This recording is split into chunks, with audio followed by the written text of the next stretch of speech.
Welcome to the Health Headliner podcast by Tudu Digital. Our content is informational only and not medical advice. Please consult your provider. Now, let's dive into today's headlines. Welcome back to the Deep Dive.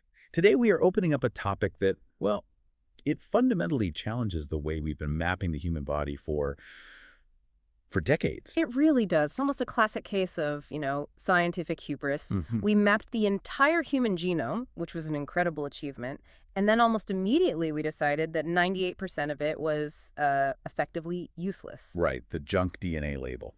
That term has really stuck around for a long time. The thinking was, if a stretch of DNA didn't code for a protein, if it wasn't a direct blueprint for, say, a muscle cell or an enzyme, then it was just clutter. Evolutionary debris. Exactly. Leftovers from millions of years of trial and error. So the focus went entirely to that tiny 2% that makes proteins. But today, the deep dive we're taking is into a discovery that completely turns that assumption on its head. We're looking at a breakthrough that suggests, well, that the cure for the world's most common breast cancer might have been hiding in that 98% all along. Hiding in the junk. We're dissecting a major study. It was published in Molecular Cancer in February of 2026, and we're also pulling from reporting by the QIMR Berghofer Medical Research Institute. The main character in this story is a specific molecule, and it has a name that sounds a little bit thorny, BRIR. Yeah, that's BRRIAR. It's an acronym for breast cancer risk ITPR1 antisense RNA, which is a bit of a mouthful. We'll stick with BRIR. Definitely. And the mission for this deep dive is to really explore how this single RNA molecule can act as what you've called a double agent. Double agent is the perfect way to describe it, because on one hand, it's a genetic risk factor. If you have the wrong variant of it, you're more likely to develop cancer. But on the other hand, if you harness it, if you deliver it as a drug, it becomes this incredibly potent weapon. A weapon that tricks the cancer cell into committing suicide. Not just suicide, it turns the cancer's own built-in antiviral defense system against itself. It's a fascinating leap away from old-school chemical drugs and into this new world of RNA therapies. So before we get to the solution, we really need to understand the problem. We're talking about breast cancer, but not all breast cancer, right? It's a specific type. That's correct. We're focusing on what's called hormone receptor-positive breast cancer. You'll often see it abbreviated as HR positive. And this is by far the most dominant form of the disease. How dominant are we talking? We're talking about roughly 70% of all breast cancer diagnoses. So when you hear about breast cancer statistics, when you see the pink ribbons, the vast, vast majority of those cases are this HR positive type. Okay, and the name hormone receptor positive, I assume that tells us something about how it works and how it's treated. It tells us everything. The cancer cells literally have receptors on their surface that catch hormones, particularly estrogen. They use that estrogen as a fuel source to grow and divide. So the treatment strategy is pretty logical. Right. The standard of care has been hormone-blocking therapy. You've probably heard of drugs like tamoxifen. The whole idea is to just cut off the fuel supply, starve the tumor. And for many patients, that works very well. But we're here today because there's a huge gap in that treatment plan. There is. The gap is resistance. These therapies can work beautifully for a time, sometimes for many years, but cancer is, it's incredibly adaptive. Up to 1/3 of patients will eventually see their cancer develop resistance. It learns to survive without that hormonal fuel. It learns or it finds a workaround pathway to keep growing. And once that happens, the cancer returns, and all too often, it has spread. It's metastasized. And at that point, the options become much, much more limited. Now, the conversation around drug-resistant cancers these days almost always turns to immunotherapy, unleashing the immune system. Why hasn't that been the silver bullet for this type of breast cancer? That is the central challenge, and it comes down to a concept of tumors being either hot or cold. Okay, let's unpack that. What makes a tumor hot? A hot tumor is one the immune system can already see. It's inflamed, it's swarming with immune cells. T cells are there, they're trying to attack. But maybe the cancer has put up some kind of shield to block the final blow. And immunotherapy drugs are designed to take down that shield. Exactly. But HR-positive breast cancer is typically a cold cancer. It's invisible? Precisely. It's a stealth bomber. It doesn't have a lot of mutations on its surface. So to an immune cell, it doesn't look that different from a healthy cell. It just hides in plain sight. So there are no soldiers at the gates because the immune system doesn't even realize there's a castle to attack. Right. There's no war to be fought as far as the T cells are concerned, so you can give a patient an immunotherapy drug to lower the shield, but it doesn't do anything because there are no attackers there in the first place. So the goal isn't just to find a stronger poison. The goal is to unmask the tumor, to find a way to turn that cold cancer hot. That's it. You have to force the tumor to send up a flare to reveal its location. And that is exactly where our molecule, BRIR, enters the picture. Let's talk about the discovery then, because this wasn't some flash in the pan. This was a long, long process. Oh, far from it. This work comes from the lab of Professor Stacey Edwards and Juliette French at QIMR Berghofer in Australia. And they spent 7 years on this project. 7 years. And it's important to understand why it took so long. If you're looking for a cure in that 2% of the genome that codes for proteins, you kind of know what you're looking for. A broken protein, a mutated enzyme. You have a map, even if it's a complicated one, but they were looking in the junk DNA. They were exploring the dark matter of the genome. They're looking in a specific area, right? Yes, on chromosome 3p26. Large-scale statistical studies had shown a link, a correlation between this genetic region and breast cancer risk. But when they looked at the map of that region, there were no obvious protein-coding genes there. There's these vast, empty-looking stretches of non-coding DNA. Exactly. They were digging in a genetic desert, but they had a statistical treasure map that said X marks the spot. And eventually they found BRIR. So we called it an RNA molecule, but let's be more specific. It's a long, non-coding RNA. Right, and this is a really key concept to get your head around. We usually think of RNA as the messenger, mRNA. The DNA is the master blueprint in the library. And messenger RNA makes a copy, takes it out to the factory floor, and that copy is used to build a protein. But long non-coding RNA, it never goes to the factory. It never makes a protein. Its job is completely different. A good analogy is to think of it like a construction site. The DNA is the architect's blueprint. The proteins are the actual bricks, the steel, the concrete. Okay, so what are the long non-coding RNAs? They're the site managers. They aren't part of the final building, but they're walking around with a clipboard and a hard hat, telling the construction workers when to build, where to build, and how fast to build. They regulate the whole process. That's a great analogy. So BRRIR is a site manager, and the researchers found that in cancer cells, this particular site manager was missing or behaving strangely. They did. And Professor Edwards in the reporting describes this incredible eureka moment in the lab.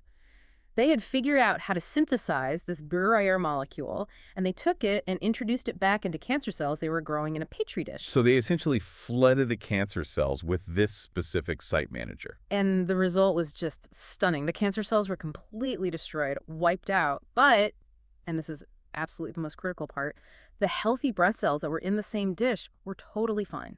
Unharmed. That's the holy grail of cancer research, isn't it? Specificity. If you pour bleach in a petri dish, everything dies. If you add most traditional chemotherapy drugs, everything dies. But this was selective. It was so selective and so potent that they actually thought they'd made a mistake. Professor Edwards noted they had to repeat the experiment multiple times because the result was just too clean, too perfect. You just don't see that kind of stark difference on the first try. I do want to touch on the personal motivation here, too. The reporting mentions that Professor Edwards lost her mother to breast cancer when her mother was only 34. Yes, and Stacey herself was just 5 years old at the time. You can imagine how watching the brutal, non-specific treatments of the past must have fueled the 7-year search for something better, something smarter. It adds this layer of profound purpose to all that tedious work. Digging through junk DNA for 7 years takes a special kind of persistence. Absolutely. And finding a molecule that kills the cancer while hopefully sparing the patient, that's the ultimate payoff. Okay, so we have the what? BRIR kills cancer cells with incredible specificity. But in science, what is never enough. We have to understand the how, the mechanism. Precisely. And this is where the story gets really intricate and frankly beautiful, because BRIR works in 2 completely different ways depending on where it is inside the cell. Which brings us back to that double agent concept. Yeah, it's the perfect description. So let's start with what BRRIAR is supposed to do. Its day job, inside the nucleus of the cell. In the paper, this is referred to as its Cis-Regulation. Cis, meaning it acts locally, right where it's made. Exactly. When the BRRIAR molecule is produced, it's copied from its specific spot on the DNA. The cis effect is what it does right there on its own home turf. Its job is to help organize the physical architecture of the genome. Architecture is such a key word. We picture DNA as this long, linear string, but it's not. It's this incredibly complex, three-dimensional folded structure. It's like extreme origami. You have to pack 2 meters of DNA into a nucleus that's microscopically small, so it has to be folded up in a very specific way. And these folds bring bits of DNA that are far apart on the linear string right next to each other in 3D space. And that proximity matters. It's everything. That folding brings distant control switches, which are called enhancers, into physical contact with the on button of specific genes. And BRRIAR's job is to act like a bit of molecular tape. It helps maintain a specific loop in the chromatin. And this loop that BRIR helps create, it brings a specific switch next to a specific gene. Yes. The gene is called BHLHE40. BHLHE40, what's its role? BHLHE40 is one of the good guys. It's a regulator that helps control cell growth and also plays a role in immune signaling. So when BRIR is present at normal levels, it holds that loop of DNA together, the enhancer switch touches the gene's on button, and BHLHE40 gets turned on. So in a healthy cell, BRIR is there, keeping this important protective gene running. Correct. Now, here's the first half of the double agent story, the link to genetic risk. We know that some people carry a specific genetic variance, a risk haplotype. If you have this version of the gene, your body just naturally produces less BRIR. And if there's less BRIR, The tape is weaker, the loop doesn't form correctly, the enhancer switch can't reach the on button for BHLHE40, and so that protective gene gets turned off or turned way down. and without that regulator, the cells are more prone to uncontrolled growth. Exactly. And that is why having naturally low levels of BRIR is a risk factor for developing breast cancer in the first place. Okay, so that's fascinating. Naturally low BRIR is bad. It helps cancer start. But the therapy involves putting more BRIR in. A lot more. Yes. And this is the pivot. This is where the story completely changes. Because the therapeutic effect isn't about fixing that loop in the nucleus. The researchers found that BRIR has a second life, a secret mission, when it leaves the nucleus and goes out into the main body of the cell. This would be the trans effect. The trans effect, acting at a distance far away from its genetic home. Once BRIR gets out into the cytoplasm, it stops acting like a site manager for DNA, and it starts acting like a mimic. A mimic of what? A virus. That's a wild twist. Our own RNA, produced by our own bodies, can mimic a virus. To the cell's internal security system, yes. The study shows that BRIR has a structure that allows it to bind directly to a protein called RIG1. And RIG1 is a key immune sensor. Yes, RIG-I is what's known as a pattern recognition receptor. You can think of it as a motion-activated burglar alarm floating around inside all your cells. Its one and only job is to detect genetic material that looks foreign, that looks like a virus specifically, things like double-stranded RNA. And if it detects a virus, like the flu or COVID, it sounds the alarm. It triggers a massive defensive response. But BRIR does something a little more subtle. It binds to RIG-I, but it acts as a primer. What's the difference between priming the alarm and triggering it? Think of RIG-I like an old-fashioned mousetrap. Normally, it's in a safe, folded-up state, so it doesn't just go off accidentally. What BRIR does is it binds to the trap, and it cocks it. It pulls the spring back. It unlocks the safety. It makes the entire system hypersensitive and puts it on a hair trigger alert. So the cell becomes paranoid. It's on edge. It becomes convinced that an invasion is imminent. And what the researchers did was flood the cancer cells with so much BRIR that this priming effect became overwhelming. The RIG-I system went into overdrive. And when that happens in a cancer cell, it unleashes a two-pronged attack. Let's take them one at a time. Prong number one. Intrinsic apoptosis, which is the scientific term for programmed cell suicide. The cell's internal logic concludes that it's been fatally compromised, that it's infected and now a danger to the whole organism, and it initiates a self-destruct sequence. So the cancer cell is tricked into killing itself from the inside out. What's prong number two? Immune activation. As the cell is dying, it doesn't just quietly disappear. It releases a chemical storm of molecules called interferons. Interferons are the distress signals, the flares. They're the flares, exactly. They scream out to the rest of the immune system, "Help, I'm over here, I'm infected, attack this location." And that solves the cold tumor problem we started with. It completely solves it. By forcing the cancer cells to pump out interferons, BRIR makes the invisible cold tumor suddenly become blazing hot. It turns on a giant neon sign that says "Cancer here." And it invites the T cells and the natural killer cells to come flooding in and finish off any remaining cancer cells. It's an incredible 1-2 punch. Suicide from the inside and calling in an airstrike from the outside. But this brings up a huge question about safety. You said at the beginning that when they did this in a dish, the healthy cells were fine. Yes. Why?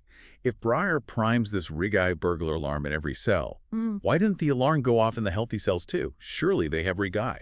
They do, and this is maybe the most elegant part of the whole discovery. It explains the specificity. To get that massive cell-killing explosion, it turns out you need more than just the match. You also need a pile of dynamite. Okay, let's run with that. BRIR is the match. What's the dynamite? The dynamite is an enzyme called RNase L. RNase L. What does it do? RNase L is an RNA-destroying enzyme. It's a core part of our antiviral defenses. When the rig-eye alarm gets triggered, one of the downstream effects is to activate RNase L. RNase L then goes on a rampage and starts shredding all the RNA in the cell, which grinds the cell to a halt and triggers cell death. Okay, so do healthy cells just not have this RNase L? They have it, but at very low, tightly controlled levels. But here is the critical biological quirk that makes this therapy possible. For reasons that aren't fully understood, hormone receptor-positive breast cancer cells naturally have incredibly high levels of RNase L, way higher than healthy breast tissue or cells from other organs. So the cancer cells have, for some reason, been stockpiling the very enzyme that can kill them. It seems to be a byproduct of their cancerous state.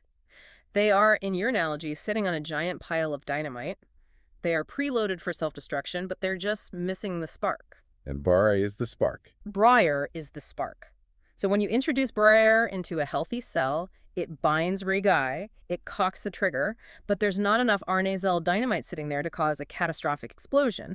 The match gets lit, but it mostly just fizzles out. But in the cancer cell, boom, the spark hits the dynamite and the cell is obliterated. That's amazing. It's not just that the drug is clever, it's that it exploits a specific vulnerability that the cancer has created for itself. It creates a perfect therapeutic window. The researchers confirmed this. They tested BRIR on cell lines from colon cancer, ovarian cancer, kidney cells. And while they did see some immune signaling, the interferon levels went up a bit. The cells didn't die. They didn't undergo that rapid self-destruction because they didn't have that high pre-existing load of RNase L. So it's highly specific to this type of breast cancer, which is exactly what you want in a drug. Okay, so let's move from the petri dish to a potential medicine. How do you actually deliver this to a patient? You borrow some very famous technology. You use the same delivery system that made the COVID-19 vaccines possible. Lipid nanoparticles. Yeah. LNPs. Exactly. RNA on its own is very fragile. If you just injected it into the bloodstream, enzymes in your blood would chew it up in seconds. So the researchers wrapped their synthetic BRRIAR RNA molecules inside these tiny bubbles of fat, the lipid nanoparticles. It protects the RNA and helps it fuse with the cell membrane to get inside. And they tested this LNP-formulated BRRIAR in animal models, in mice. What did they find? The results in mice were really compelling. They injected the LNP BRRIAR directly into tumors that were grown on the mice. And in the treated group, tumor growth either stopped completely or was significantly reduced compared to the mice that got a placebo. And importantly, how did the mice tolerate it? Any signs of toxicity? That's a key question. They saw no signs of distress, no weight loss, no changes in behavior. That suggests the therapy was well tolerated and wasn't causing widespread side effects, which fits with that specificity mechanism we just discussed. And when they looked inside the tumors? When they did biopsies, they saw exactly what they expected. Massive amounts of cell death apoptosis and very high levels of those interferon signals inside the tumor. It proved the mechanism wasn't just a petri dish phenomenon, it works in a living organism. Of course, we have to talk about the limitations. A cure in a mouse is, unfortunately, a long way from a cure in a human. A very long way. And there was one very specific limitation to this study that's actually, paradoxically, quite exciting. Oh, so? Well, to get human tumors to grow in mice, you have to use special mice that are immunocompromised. They basically have their immune systems turned off so that they don't reject the foreign human tissue. Well, wait a minute. We just said that half the benefit of this drug is that it calls in the immune system. Exactly. And that's what's so promising. In these mice, the drug worked based only on the first punch, the direct cell suicide. The mice didn't have a functional immune system to answer that call for help. to respond to the interferon flares. So in a human patient who has a fully functioning immune system, The effect could be dramatically stronger. The drug would trigger a cell suicide and recruit a T-cell army to mop up the mess. It's possible we're actually underestimating the true power of this therapy based on these initial mouse models. that's a really interesting point. What about the other major hurdle? Delivery. Injecting directly into a tumor is great for a localized cancer, but what about metastatic cancer that is spread? That is the next big question to solve. This study used what's called intratumoral injection. The next phase of research will have to show that systemic delivery, giving it through an IV drip, works just as well. They need to prove that the nanoparticles can travel through the blood, find the tumor cells wherever they are, whether it's the bones or the liver, and deliver their cargo. So as we look ahead, what are the biggest implications here for patients? What's the next step? I think the most immediate potential is in combination therapies. Because BRRIAR is so good at turning a cold tumor hot, it seems like a perfect partner for existing immunotherapy drugs like checkpoint inhibitors. So BRIR unmasks the enemy, and the checkpoint inhibitor gives the soldiers the green light to attack. You're pairing a scout with a sniper. And because this is an RNA therapy, not a complex chemical that has to be synthesized, the manufacturing process is much faster and more flexible. You can produce these therapies at scale relatively quickly. It really does feel like we're moving into a new era of cancer treatment. We're not just trying to poison the cancer cell faster than we poison the patient. We're trying to reprogram it to turn its own biology against it. We're finally starting to read the instruction manual that we spent decades calling junk. And you have to remember, BRIR is just one long, non-coding RNA. There are thousands and thousands of others. That is a staggering thought. If this one piece of so-called junk DNA can hold a mechanism this powerful, what else is hiding in there? We are just scratching the surface. It's a whole new continent for drug discovery. I think, to wrap up, the real call to action for all of us is to rethink what we consider useful in our own biology. The dark matter of the genome isn't empty space. It's just waiting for a light to be shined on it.